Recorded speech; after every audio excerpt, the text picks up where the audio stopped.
Welcome, everyone, to SI Media with Jimmy Trainer. Thank you so much for listening. We have an excellent show this week. Bryan Curtis from The Ringer joins me for his regular spot to talk all things sports media. Several things going on. If you're interested in the Sports Illustrated news that came out this week, I discussed that right at the top with Bryan Curtis. Get into Stephen A. Smith possibly replacing Jimmy Kimmel. We get into the NCAA tournament. First year with Ian Eagle as the lead voice, replacing Jim Nance, who stepped down from doing the tournament. So it'll be Ian, Bill Raftery, and Grant Hill, for those of you getting ready for the big tournament. Discuss the controversy surrounding the Patriot series on Apple. Get into college football. ESPN will be partners with college football for a very long time. Title game going to ABC in a couple of years, which was interesting.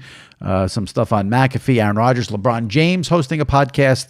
Get into all of that with Bryan Curtis from The Ringer. And then my buddy Sal Licata joins me for our weekly Train of Thought segment, where we talk about baseball botching opening day as usual, college basketball tournament, whether we're doing pools or not, this week's Curb Your Enthusiasm, Sal with an update on his move.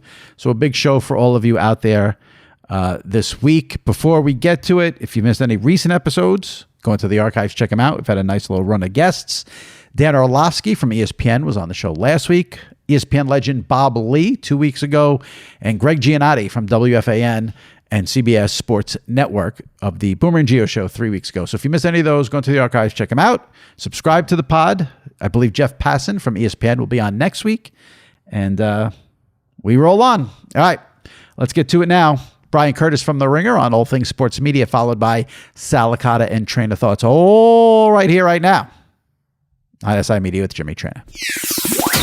All right, joining me now, SI Media Podcast regular editor-at-large at The Ringer, also host of the Press Box podcast, and always a great guest who you guys enjoy hearing from, Bryan Curtis. Bryan, how are you? Proud to be a regular, Jimmy. I'm doing great. Always happy to have you. There's so many media topics to discuss. I have a long list here. It's weird when this happens, when SI is a media topic, because I have to thread the needle, as they say, but we got news earlier this week that we're going to be operated by Minute Media going forward. So what's interesting is in January, when there were the reports that the whole staff was getting laid off and the future was murky, it was 24 hours on Twitter of RIPSI. And after that, whenever I put out the podcast or my column, people were like, I thought you were out of business. And it was like, so now we have the flip side of it. And I feel like it's not getting the attention the other side got, but we're here. We don't know the details of, I don't know if I'm going to still be there. I don't know what's going on, but we have a new operator and it seems to be good news. So everyone should know that right now. So we'll see what happens. Yeah, I mean, I feel like I should almost be asking questions to you, Mr. Trainer. Well, you can ask, and I'll see what I can answer. Well, I think so. The big question for me is this: Minute Media. They are the operators of Players Tribune. They are the operators of Fansided, which is a very different business than SI, or at least you're part of SI. So, do you feel they will be custodians of, publishers of what we've come to know as good Sports Illustrated? Yeah. Well, the honest answer is I know nothing right now. This happened on Monday morning. We're taping on Wednesday.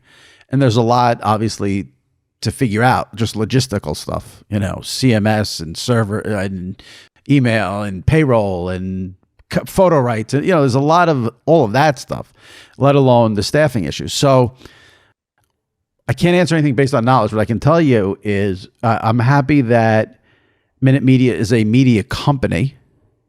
They're not someone just trying to get in the game here. They are a media company. And I think if you're going to make the effort to partner up with Sports Illustrated, operate Sports Illustrated, I don't think you do that and then right away tear it down. I think we're going to get back to a little bit of what we should be doing. What might be hard for people to understand because it's a very confusing setup is we're owned by a company called ABG, Authentic Brands Group. They license it out to Minute Media. And the one positive I can say is Authentic Brands Group has been very consistent from day one when they bought Sports Illustrated that they want the magazine, they want Sports Illustrated, they want the company to exist. So I think I'm very optimistic that this can work out. My big issue now is we find out what's going to go on with the staff. And listen, in January, 80 people are getting laid off. So if that can be avoided, so that I think it can only be good. So yeah, I'm excited. I was happy. So. That's all I can say, really. It feels like, first of all, it's a not bad news cycle for SI. It's a cautious optimism time, right? It's not everybody's getting laid off. It's not the print issues being killed and all these other stories that percolated up at SI over the last couple of weeks. Yep. And I would say, the question going forward is what the question was before. It's there will be something called SI out in the world. It will exist. Yes. We both know that. Media brands, media companies never die now. And the question will be, what percentage of that is good SI, or maybe said a different way, sets out to try to be good SI, is a good intentioned effort to make a good product. And the CEO said in the New York Times the other day, look, this is a different business for us. It's a little bit different than what we've done. He mentioned trying to hire some people back that were laid off in that round now, which is now a couple of months ago. All good news, at least notionally. Yeah, I mean, I think this is where I'm going to try to be careful.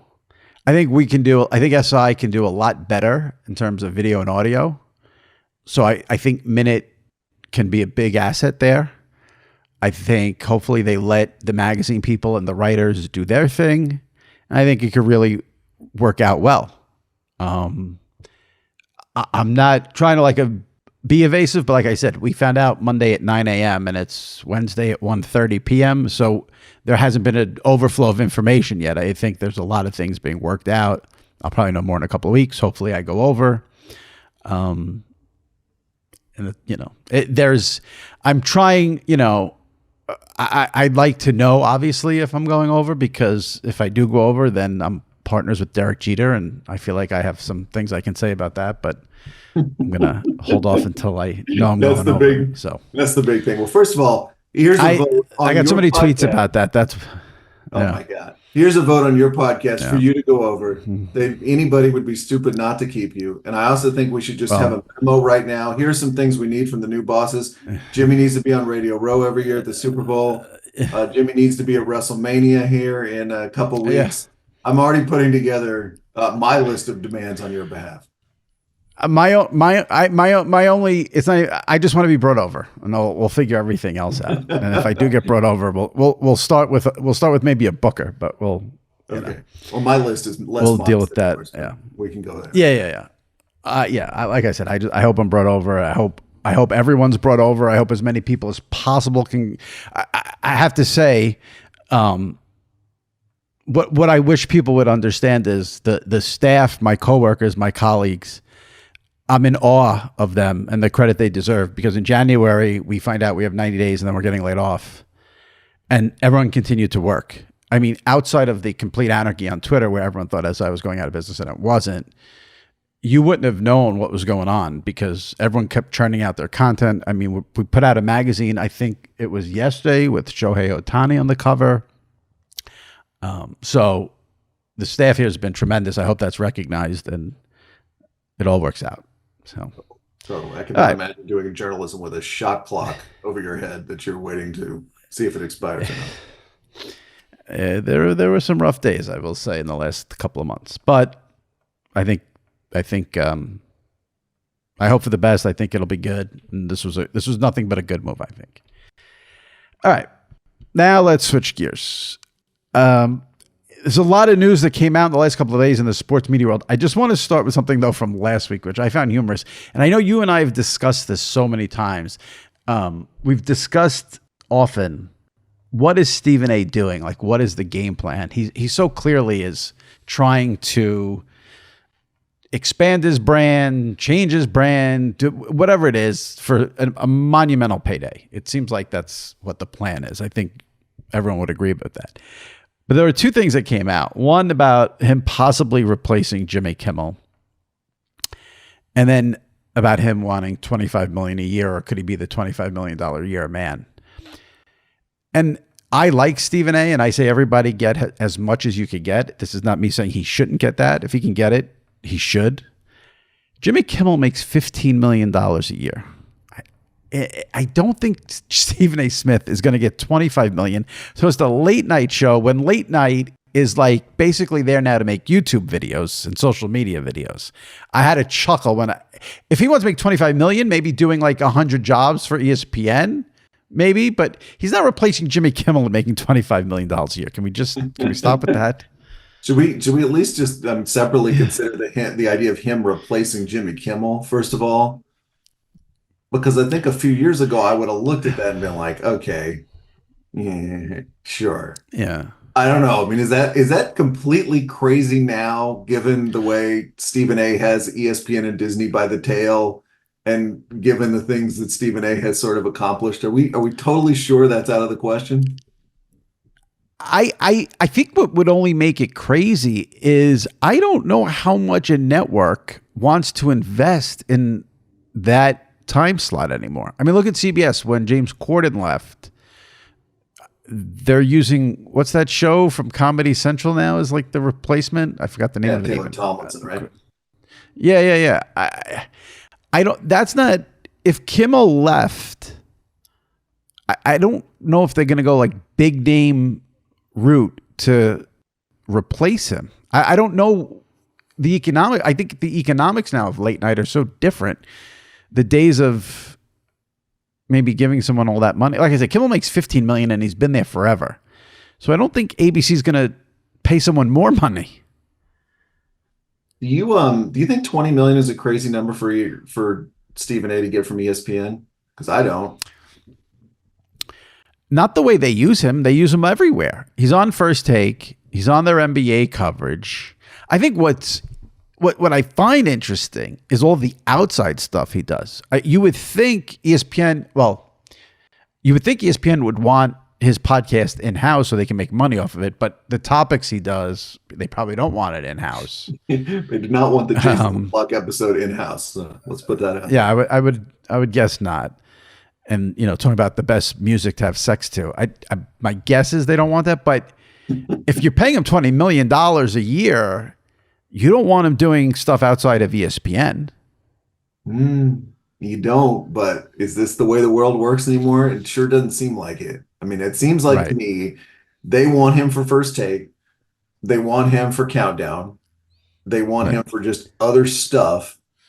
I could see a scenario where he pitches them another show that he owns, because clearly he has looked over at the example of Pat McAfee and been like, I want to own my thing in addition to being a, talker on your airwaves. So I could see that happening. And then I could also see him just keeping the outside podcast, because this is what we do now, right? We look at talent and we go, oh, you want to do this for us and then also something else? Sounds great. That's what ESPN's done. That's what everybody does now. Since you mentioned it, how much of a factor do you think McAfee has been in Stephen A. trying to, quote unquote, get his now? Because I would imagine, too, he sees what Pat does, and he must really envy the leeway that Pat has. I think sometimes it's as simple as somebody in the position that they're in, and that's a very, very tiny club in television, looking over at the other guy and going, I want that. He got that. I want that. And in fact, I want that to be the starting bid for me. I don't just want that. I mean, we saw that with the Romo money. We've seen that with so many things in this business. You just look over and go, okay, that's the new standard. I want that. I'm not going to settle for less than that. I don't know. It feels to me much of the time that it is absolutely that simple. Absolutely. Who do you think is more valuable, McAfee or Stephen A?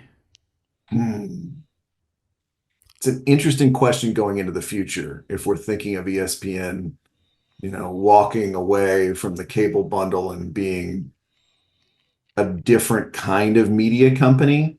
But I think today, if I had to pick for them, I'd probably pick Stephen A.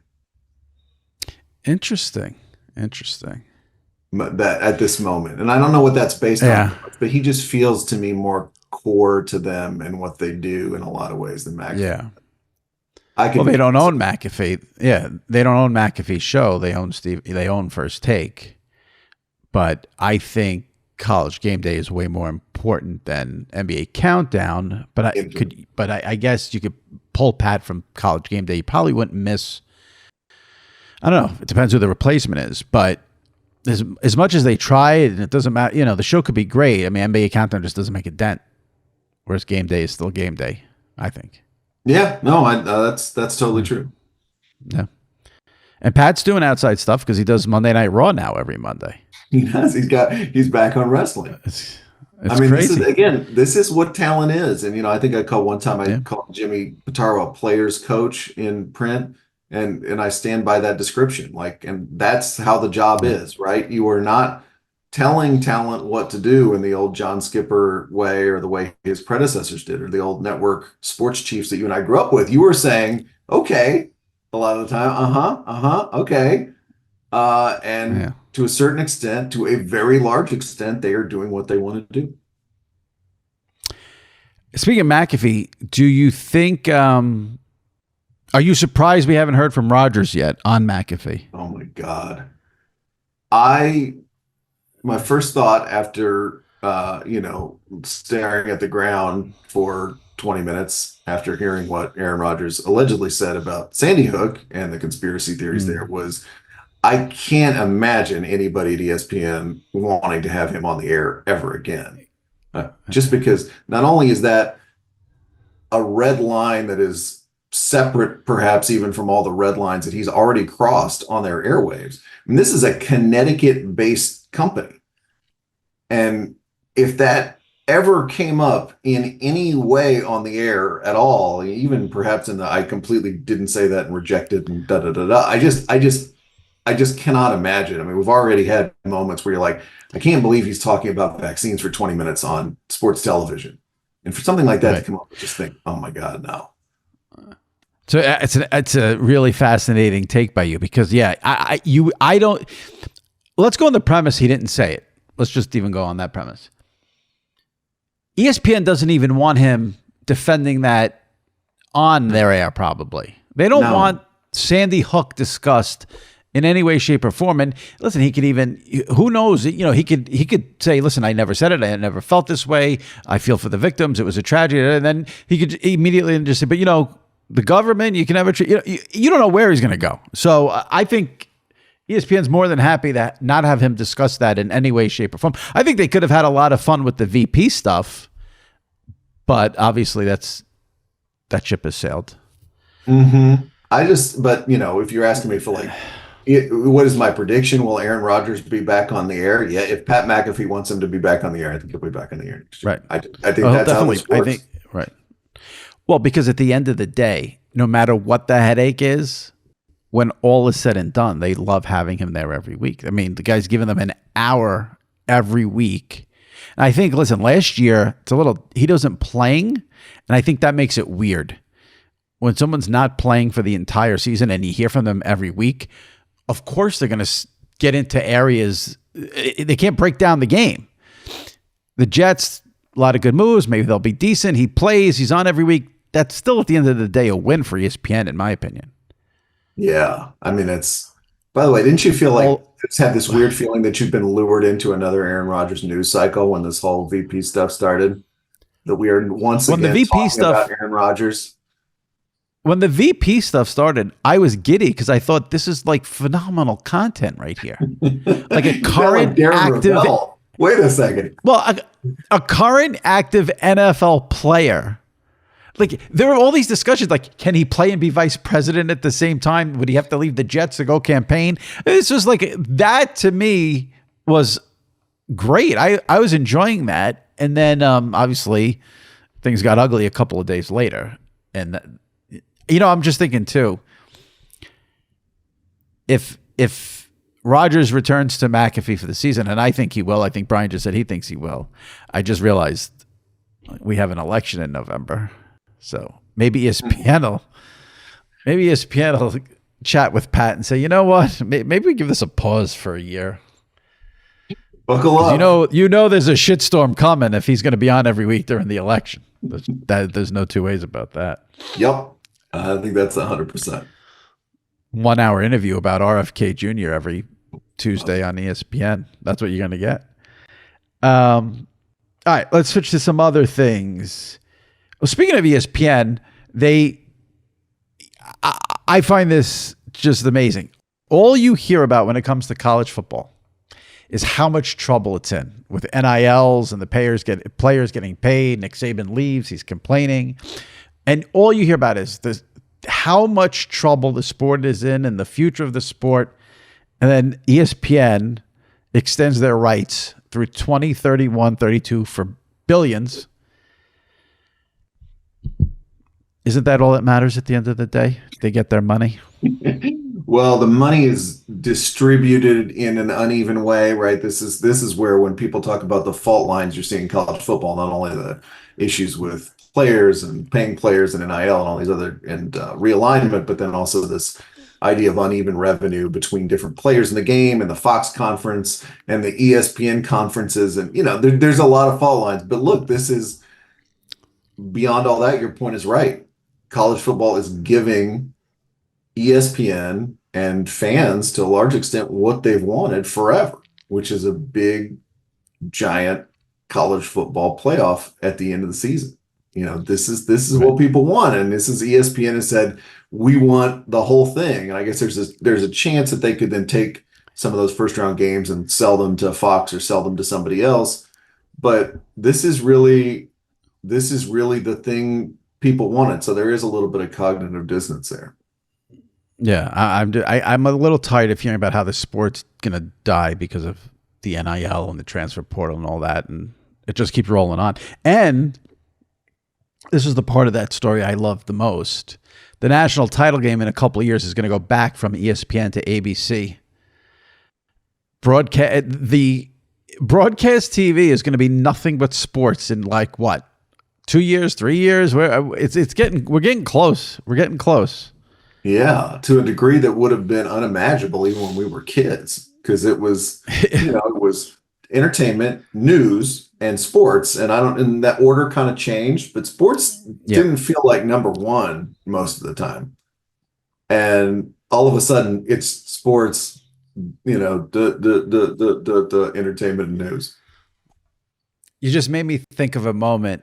As soon as you said that, I don't know why this popped into my head, but you want to talk about.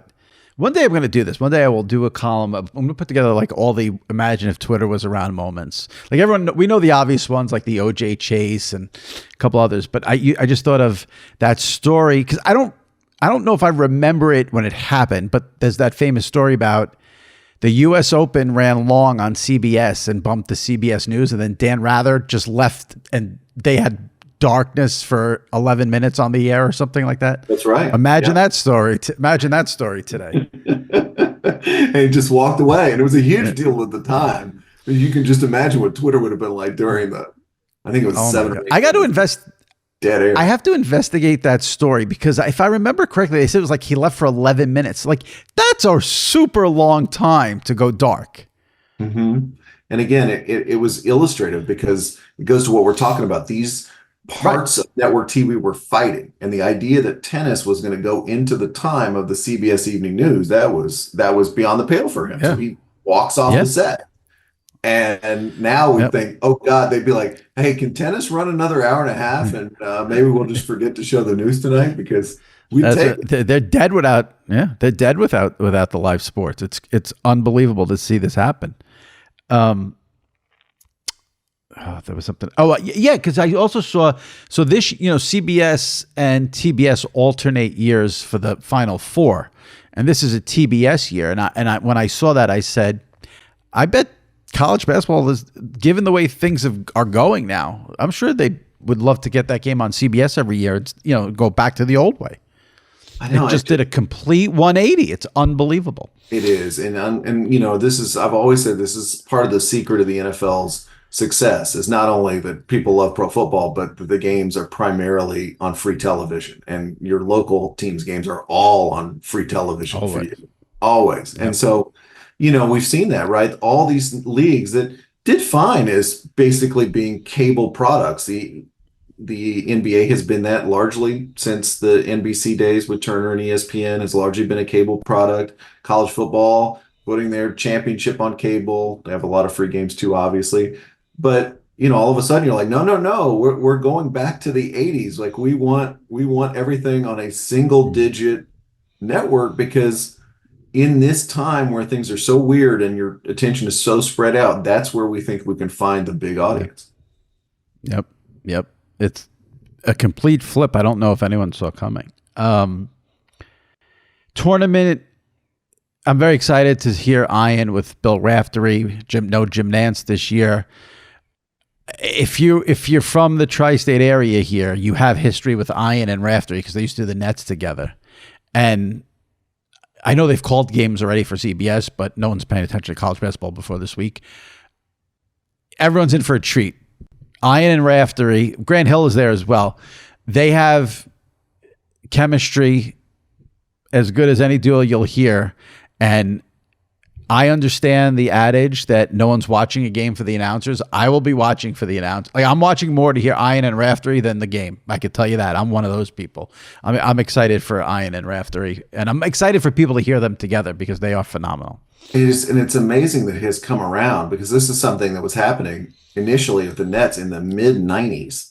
So you're talking about a 30-year time span where all of a sudden this is coming all the way around, and here's Raf, 80 years old, sitting next to Ian Eagle and calling the Final Four together. You know, it's awesome. I mean, first of all, it was always kind of an awesome miracle that Raf was on the number one team. You know, like he always felt like the number two guy, number three guy you look forward to hearing because he was so funny and so different than everybody else. Yep. To now have them together, no, I agree. It's awesome. Thank you, Greg Anthony. And there's a callback. I mean, but that's how it happened. That's how it happened. It did. Yeah. And I give CBS credit because I got nervous when Nance stepped down from the tournament. They elevated Ian, which was the only move. And I said, you know, usually when someone leaves a booth, they like to do a full shakeup, get a new crew, fresh crew. We've seen that with NBC. They got rid of Al. And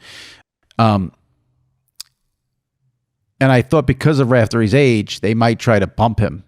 So if we could just get like 2-3 years out of Ian and Raftery, that'll be great. I'm glad CBS didn't try to change anything more with that, with Nance going, because I really do think people are just going to love the combination of Ian and Raftery together. CBS is very conservative. That's part of what is, you know, makes you wince about CBS sometimes because everything moves everything is succession is very orderly. Things take a while to change, but this is one case where I'm glad it did. A couple other topics here. What did you make of LeBron getting into the podcast business? Well, everybody's in the podcast business, Jimmy. Well, present company very much included. Yeah. I'm fascinated. I think there's a ton to talk about here because various points of it here, starting with the idea that JJ Redick has floated out with the aforementioned Stephen A, right? That, okay, I want to talk about basketball in a certain way. That way doesn't rate as well as a hot take about basketball, which will almost certainly be about the Lakers or Warriors who are in the A block every single time. So now I'm going to go get a guy who happens to be with the Lakers, LeBron James, and I'm going to attempt to talk about basketball in a different way on this podcast with him. That's kind of fascinating. Absolutely. And I listened to the first episode and I thought LeBron was a natural. I think LeBron can't be super serious. People are not going to, I know JJ might want it to be that way. And I don't think JJ is a super serious. I like JJ. I don't know why, but I don't think he's as arrogant as people think. I think, you know, he's confident and he's got his takes, but you can't do that without having the courage of your conviction. So I'm not I'm a JJ fan, but LeBron, he had the comment about. I thought. Let me say it this way: if they're going to get into the X's and O's so deep, where they're talking about the left elbow 90-degree angle baseline screen, and you get the guy to shoot from his left, like that, no one's going to. But like they had a discussion about how games now you can't bench your starters at the end of games that are even blowouts, and how Steph Curry changed that because of the three, and LeBron called him like some light-skinned fucker or something. Like he had some humor and he had some personality with the deep dive into the basketball. So that's why I think it's going to work. Yes, LeBron's got personality. I for agree. A podcast. And at its best, I think it's something that people like you and me and lots of fans just want, which is I would love to be a fly on the wall when two people are talking, two people that know a ton about basketball. And I thought the show captured that really well. I thought it had that feeling, we've a lot of podcasts and shows start out to be like that, and then it turns out to be a little bit too formal or just a little bit too awkward somehow. But this did feel, I don't know if it was the glasses of wine on the table there, the fact that it looked like they were talking in a construction site, but it did feel like you had just sat down with a couple of people and they're having this long conversation, some of which is X's and O's, some of which is just like, hey, what about Jason Tatum this year? And they show some video and illustrate some points, and that was cool. Yeah, very cool. And I couldn't help but wonder how much of the Kelsey brothers were a factor in this way. We've seen now for a few years, we've seen current athletes do podcasts in season. But I thought the Kelsey one was the first where the athletes were of a certain elite level. Kelsey's the best tight end in the game. Take out the Taylor Swift stuff, but you have the best tight end of the game, best center in the game, doing an in-season podcast every single week. And I wonder if LeBron saw that and thought to himself, okay, I could do this in season. Because I remember, I don't know, maybe because I was a New Yorker and they had crazy coaches here like Pat Riley, and you would never have a player talking to, Parcells. A player doing a 1-hour show in season would have been blasphemous to those guys. Obviously, everything's changed. It's a whole new generation. But if you're of LeBron's level, you don't need to do a podcast. What do you need that aggravation for? But I wonder if the Kelseys were a factor in that at all. It might have been. I mean, I think Aaron Rodgers, though that thing is very, very different, is probably a data point in here. I'd also put the pods my boss did with Kevin Durant a couple years ago. Those were, for their time, really absolutely racing, and you were like, whoa, KD's just, and I believe also drinking wine, if I remember correctly, during those. But so look, it goes back to what we said about, that person has that thing. Why can't I have a thing like that? And we know LeBron's tried all these experiments. This is cool to me because it's somebody like JJ getting stuff out of him and directing him and kind of pulling him in different directions, which is really the key with somebody like that. Because LeBron's not going to do show prep in the way you and I are going to do show prep, right? Like LeBron's, the thing you're going to get with LeBron is he's sitting there, and if you have the right person, and if he's willing to do it, which he clearly is, and is game to go different places, you just have to have a person pulling interesting things out of him and leading him in different directions. And I thought that was cool. Also, by the way, you remember that old Jon Favreau show called Dinner for Five that was on IFC? I do. Yes. How did Dinner for Five become the aesthetic that all of podcasting and television is now, where there's glasses of wine on the table and, we're just having a casual conversation here, and somehow that... I think COVID started it all with the casualness of, and then it sort of took on, a different life. But yeah, it's, I've always wanted to do a podcast. Like I want to do a podcast like in a Barca lounge. I think that's the only thing that hasn't been done yet, where you're just sitting in two Barca lounges with Al Bundy style there, awesome. Before we wrap up, have you watched the Patriots series on Apple TV Plus? Just a smidge. I haven't watched it yet. I thought maybe I'd get into it when it's all done. But now I'm intrigued by all these Patriot people being so pissed off about it. I guess people feel like they were duped. There was a Devin McCourty, Rodney Harrison interview. And they feel like they were duped. They feel like all the negative stuff got in, all the positive stuff got out. I feel bad. I haven't watched it to comment.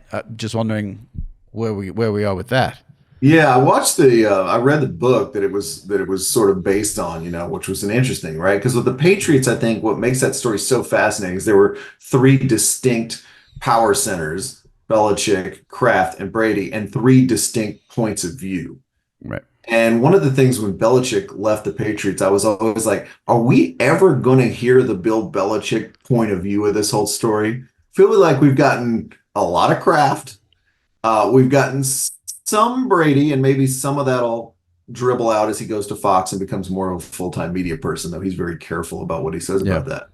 Are we ever going to get the Belichick version of the story? Because if Belichick wrote a book, or God knows were to do any kind of series where he actually talked about what happened in New England, it would be fascinating. Absolutely. People would want that.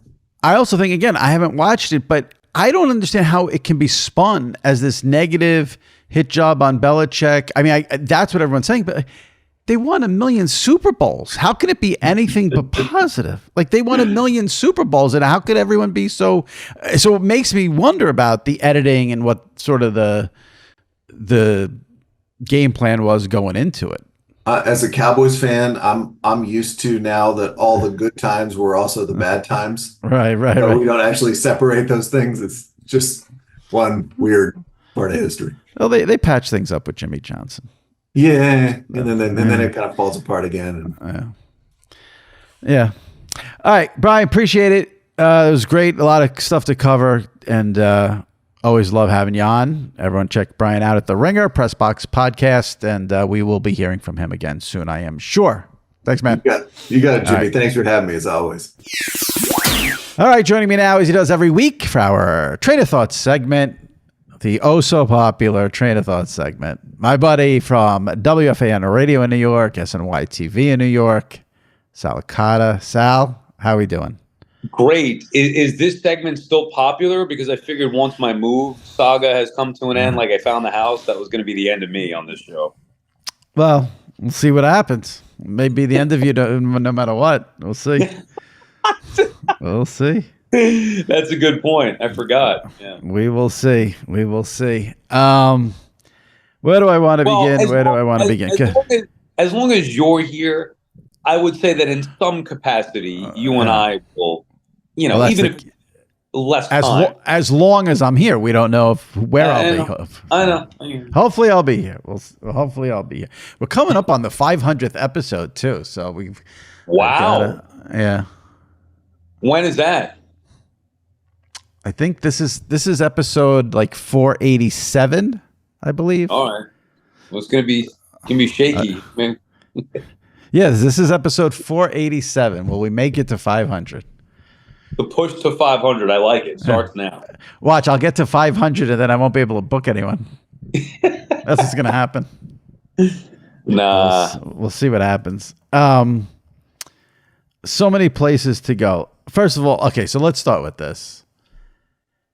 I wake up this morning, slept a little later than usual, and finally pick up the phone at about 8 a.m. And I start scrolling through Twitter.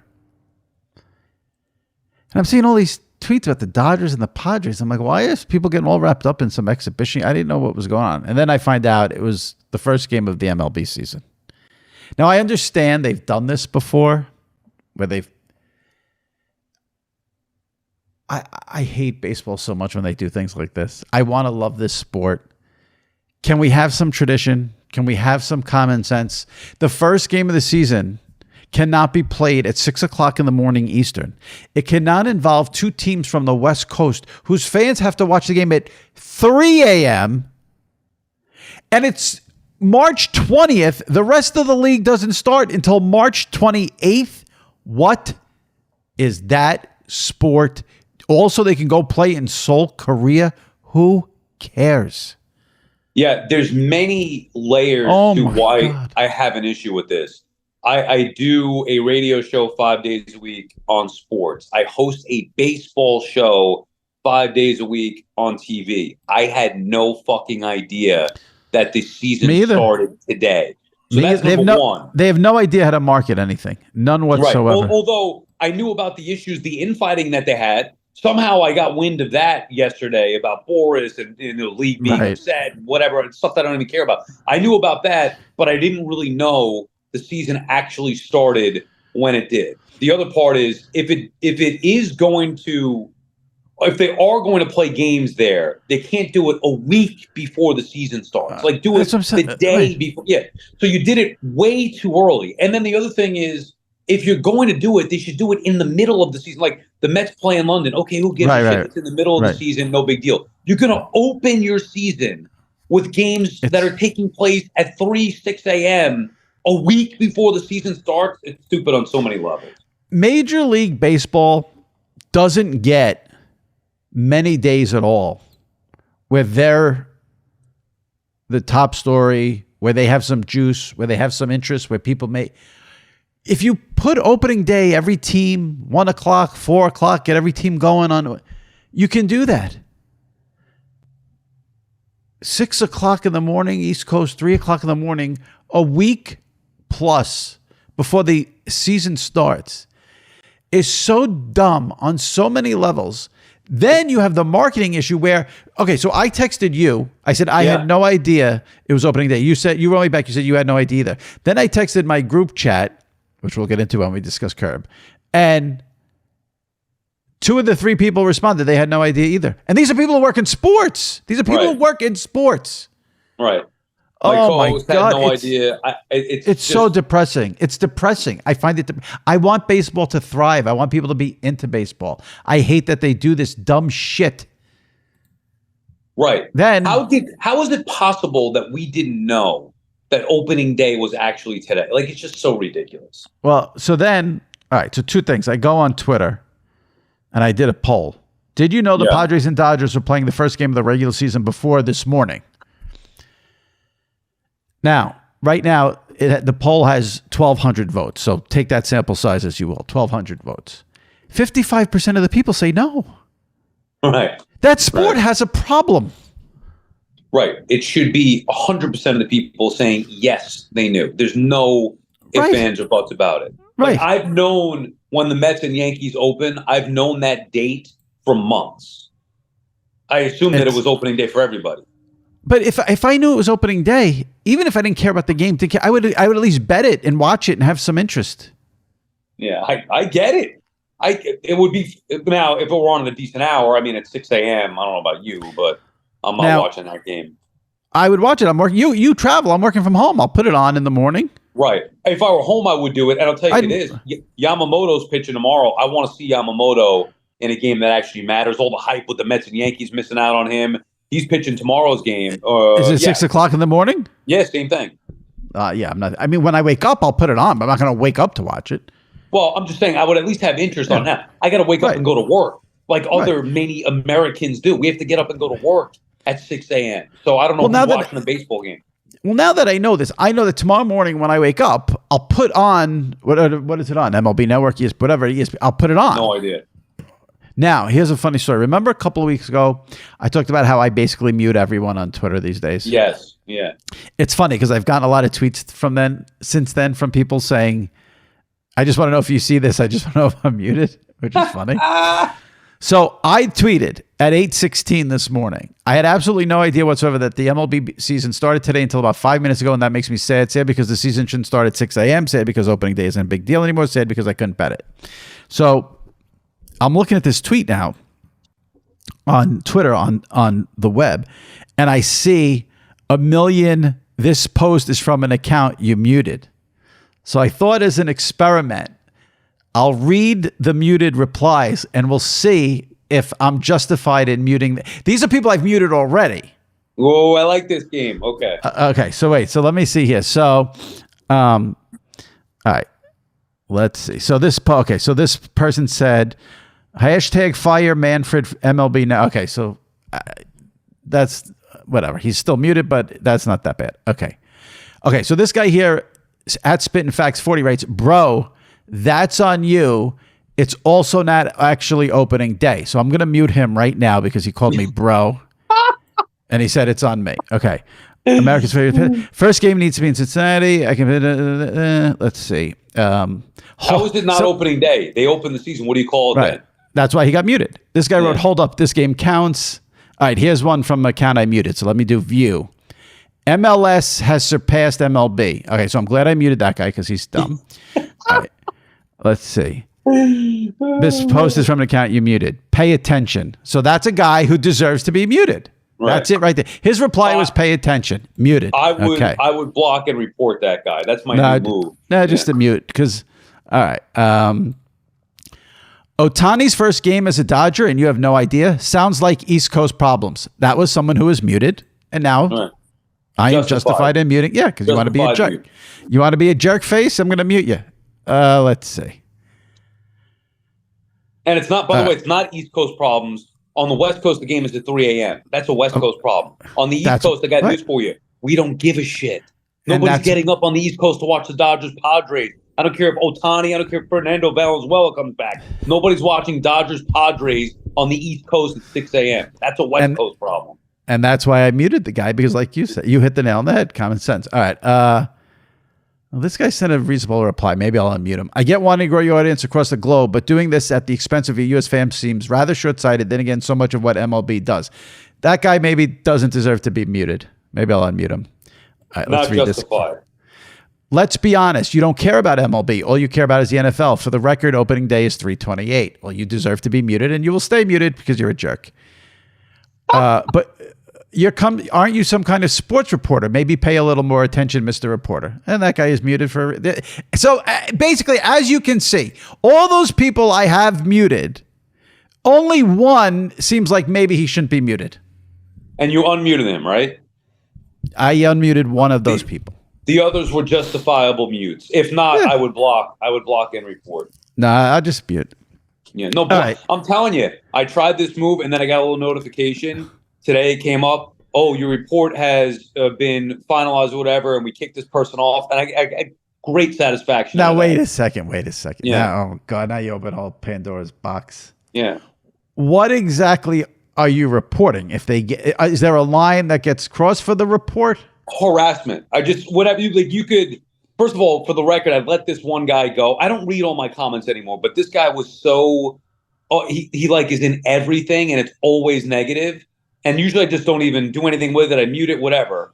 And then I saw one and it started with, Sal, I know you're going to read this. And once I saw that, once he said, I know you're going to see this, I blocked immediately, didn't read the rest of it, reported harassment, came back that like they closed his account. He's not going to be able to start another account. So to that guy, F you, and I win. It made me feel good that he got blocked and reported. See, you're losing it. You're losing it. See, we're on different levels here because I don't get harassed. I get stupidity. Right. Or even a little, if there's even a touch of nastiness, you are getting harassed. Right. This guy was relentless, nasty, stupid, and harassing. So what is the topic he's mad about? Let me see. I honestly don't even know. I'm telling you the truth. I didn't read it. It's always something. Like he just doesn't like me for whatever reason. Because I'm on the air. I don't know what it is. But I don't even read all the stuff. I just, like, you know how sometimes there's the same people in your timeline or replying? And I'm like, enough. I let it go. When is this guy going to understand that I muted him and don't even read his stuff? And then eventually I see it and I'm like, well, that's, if you muted him, you shouldn't be seeing it, but you saw it. That's the issue. No, but like, so what happens is sometimes I'll post something, or like a podcast that I'm doing, like WFAN Daily Podcast. So there aren't many comments under it. There's one or two. So I'll click to see the comments, and then one comes up muted, and then I'm like, oh, let me click like you just did, and then I see it's this guy, and he goes, I know you're going to see this, and I was like, no, I'm not. Wrong again. Well, you did though. Well, but he was right. No, because he wanted me to read it. He wanted me to read whatever he's going to say. I know you're going to read this, and nope, I'm not reading it. So there you go. You know, I love you, but I think you look to get pissed off at these people. I mean, I could show you. This guy was a habitual, harasser. Like he should be thrown in jail, maybe for life, actually. Yeah. Oh boy, how many people have you gotten kicked off? I don't know. That was one that definitely came back and did it. Well, it's interesting to me that Twitter must have seen harassment then. That's what I'm saying. The guy was this is no joke. He was actually harassing, like by the definition of the word. All right, let's switch topics. How many brackets have you filled out? How many pools are you going to be in? Zero. I delete the emails the second I see them. Hey, sign up for my pool. Hey, sign up for the work pool. Nope. Ignore, delete. They send it again. Hey, just in case, here's a reminder. Nope, not doing it. 0 pools. Proud of your discipline. You? But I don't do pools, but I'll bet the games. You're not going to bet the games. So I doubt it. No. So you're not doing any pools, and you're not going to bet the game. So does that mean you won't watch any of the tournament? Maybe background noise at best. I mean, I'm interested. I'll root for Kentucky. I might fill out one bracket when we get. Oh, I guess it's Wednesday already. Shit. If I got to do it, I got to do it. I'll root for Kentucky because I like Coach Cal. I'll follow along to see how the Big East does because of all the complaining about it. But I really don't have an interest. I don't follow the sport to know like about who. But the thing about the Big East, I don't understand. Like there's snubs every year. Why are we acting like this is so different? Because it was St. John's. I mean, I don't know. Yeah, but nobody cares about St. John's outside of New York. They only got the Big East is supposedly one of the best basketball conferences in the country, and they only got 3 teams in. That's the big deal. Yeah, no, that's the part I know. But like, doesn't this happen every year?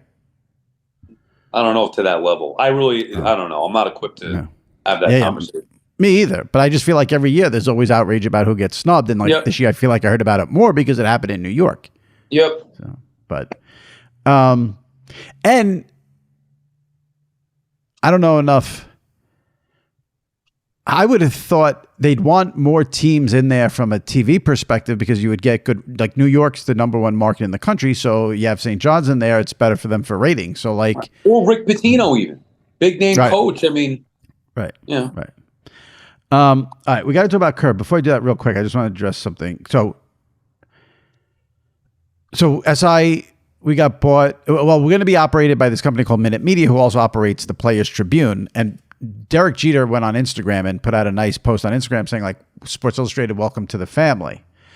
And I put that on my Instagram story. And then after that, I posted a picture of me and Jeter together. And someone on Instagram, Noah Benjamin, who's a loyal listener, said, I need the backstory of this photo with you and Jeter.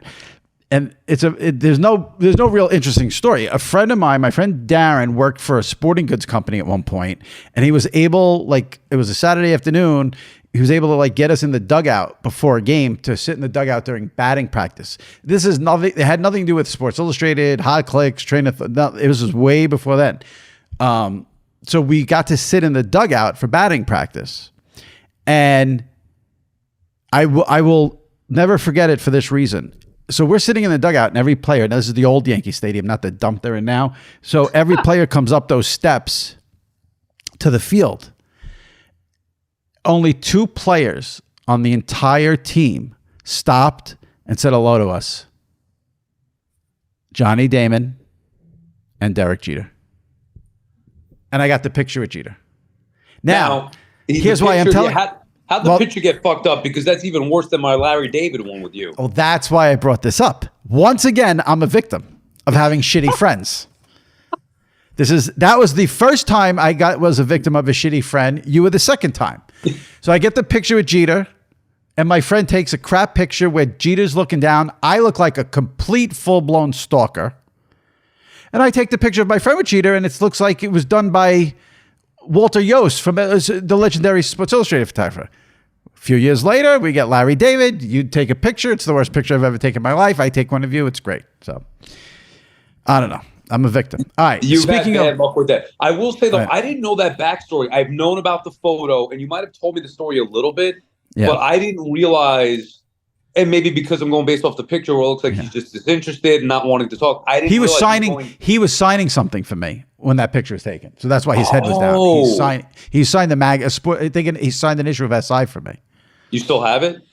Yeah, somewhere. And you were working at SI at the time? Yeah, but this was, I think, even maybe before Hot Clicks. Yeah, so it was a long time ago. And I don't say the thing about the players didn't say all this as a knock because they were going to batting practice. They didn't have to. It was more about the point that those 2 took the time out to say hello and sign some stuff. That's what I like. Yeah. Yeah. All right. So speaking of the horrible Larry David picture, I thought this was the funniest episode of Curb this season. The first scene of that episode, when he gets the call at 3 a.m. about the stroke to someone he's not close with, I don't know why I lost it. I was laughing so hard. And then that entire thing with the text chain was not like entirely creative, because I think we've all gone, I know you have definitely gone on text chain rants to me many times. You hate them. Right. So, but again, the way he did it, the way it was done was so goddamn funny. I laughed more in that episode than any other episode this season. And that conversation, when the guy says, "You're too good for the text chain," he goes, "Yes, I am." Yeah. I don't need anything else the rest of the season. Well, first of all, I think because I'm now finally caught up, I thought the last two were very good. The one where they draw the, on... the penis on Susie? Oh, my God, dude. I was dying laughing at that episode. That was good. The way him and Jeff were laughing and Larry was explaining it. But then the scene where he was making the emojis with his face, right? Making the smile and doing the my God, that was so. It was a great episode. I love the last two episodes. And there was something good with Susie in there too. If him and Susie had a good tiff about something. Oh, he was like, "What do you know about fashion?" And this, and oh God, it was so good. It was so good, that episode. And Vince Vaughn is great on that show. Fantastic. Him and Vince Vaughn going back and forth about who's going to fuck who and who's going to... Vince Vaughn was great in that episode. He's been great the whole time, but he was really good on that episode. Did you rewatch it already? That's one that I would rewatch immediately. I have not. I rewatched the one scene. It's a 3-minute scene where the guy says, "You're too good for the text chain." He goes, "Yes, I am." And then he's doing the emoji. Yeah, the face. Because I have been accused. Yeah, I have been accused by my family of being too good for the text chain. I'm like, yes. I hate the text chain. I want no part of it. Well, I think too, there's a difference. Like, I'm in like a couple of group chats with like 3 or 4 friends, but the family is like a chain where it's way too many. Like, if you go more than 3 people, you're asking for trouble. Like the one I'm in the most, it's me and 3 other guys. That's 4. That's maximum. You go over 4, you're in trouble. And then when there's been family ones, I just mute the notification. I mute it and I'm done. I can't. Yeah, but they still pop up, which is annoying to me. No, not if you mute it. Like you go like...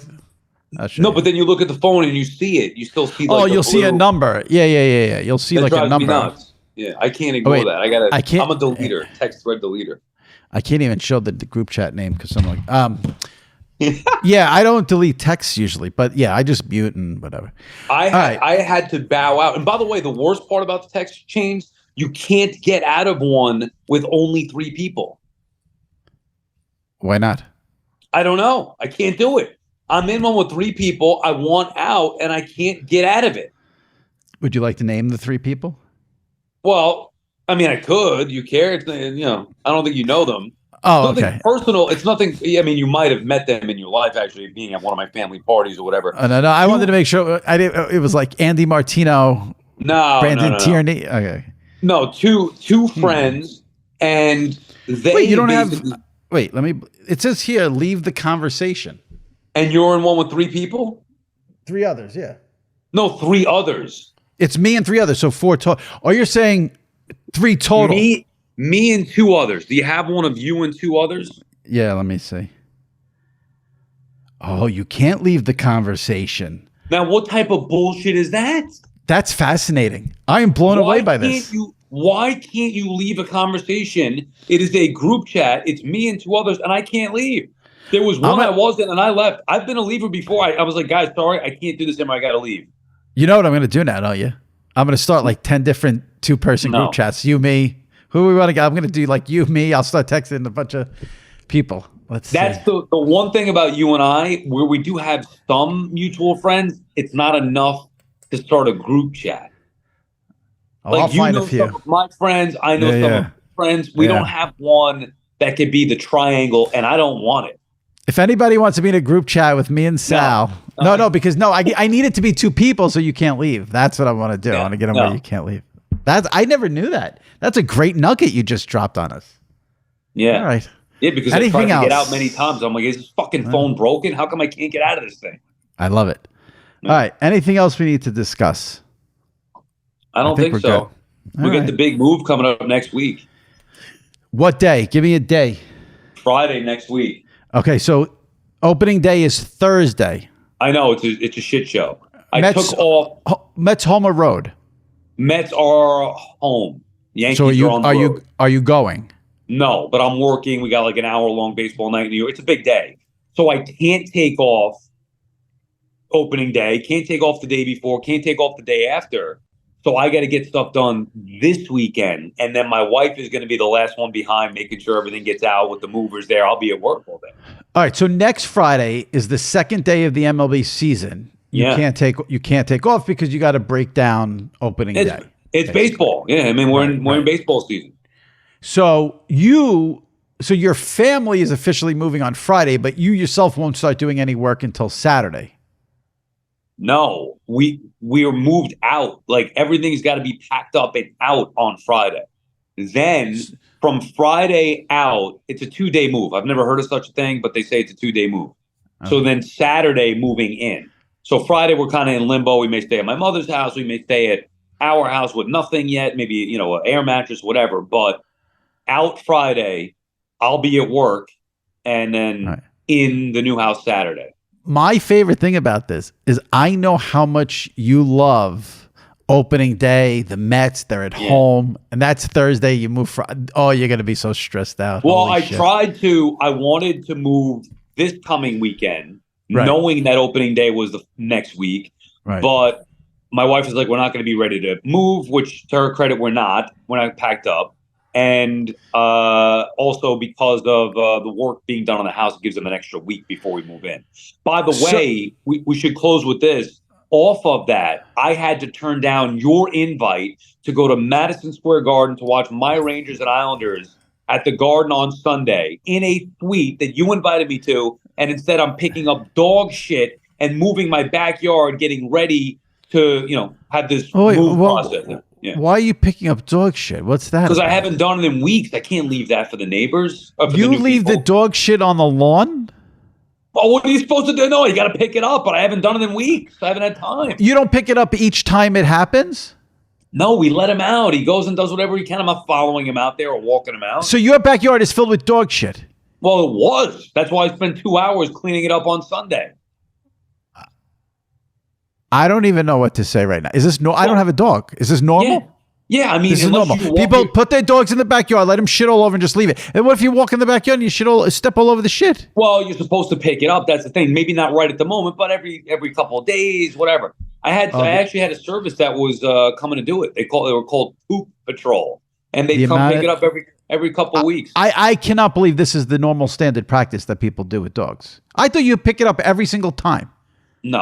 No, because you let them go out at night. You're not following them maybe every couple of days you want to go out there and see where it's at. Or if he has a dedicated area, that makes it easier. You go out there and you clean up, but he just shits all over the yard. I would not be able to go to sleep at night knowing there's a pile of dog shit in my backyard on the grass. Yeah, well, it's a good thing you don't have a dog.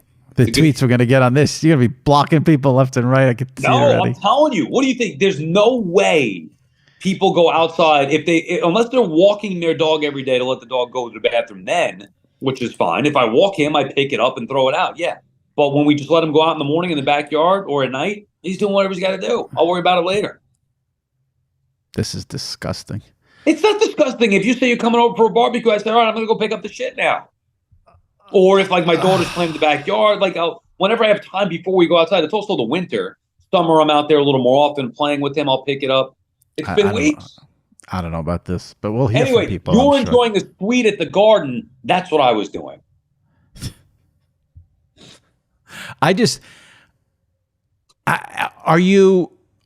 What percentage packed are you? Are you even 10% packed at this point? 50%? No, we better be. I'm hoping we're at least 60% packed, maybe 70. Right now? Yes. Okay, so you got to bang out 30% around opening day and then move your asses out of the house. No, it's got to be done this week because I'm working all week. So we need to get to 95% by this coming Tuesday. Well, now I know why. Friday, Monday. Once I get back to work, is it? Now I know why you didn't fill out any brackets or bet any of the games, because you will not be watching 1 second of the tournament this weekend. Correct. I'll have it on as I'm packing. Yeah. That's it. Yeah. All right. Well, next week, we'll tape next week. So it'll be 2 weeks. Our first taping when you're in the new house, we'll get the full report. Then it'll be, this doesn't work, that doesn't work. Right. We'll have that fun. You'll like this. Moving out 29th, moving in 30th, cable coming on the 30th. Guys already been lined up for a month. They're coming on the 30th, so it should have no issues. That's the most important thing by far. Yeah. Get me my Wi-Fi and internet. All right. We'll have to talk about baseball over unders next week. All right. Take it easy. Talk to you later. All right. Bye. All right, my many thanks to Bryan Curtis and Salicata. Hopefully you enjoyed it. If you're not a subscriber to SI Media, hit that subscribe button. Make sure you listen to any past episodes you may have missed. ESPN's Dan Orlovsky was on the show last week. Retired ESPN legend Bob Lee 2 weeks ago. Greg Giannotti from WFAN and CBS Sports Network of the Boomer and Gio Show 3 weeks ago. So if you missed any of those, give them a listen. And again, if you're not a subscriber, hit that subscribe button. And if you leave a review on Apple, that helps us tremendously. And like I said, it's expected that we'll have Jeff Passan on the podcast next week from ESPN, talk some baseball. All right, that wraps it up. Appreciate you guys listening. Stay safe and take care.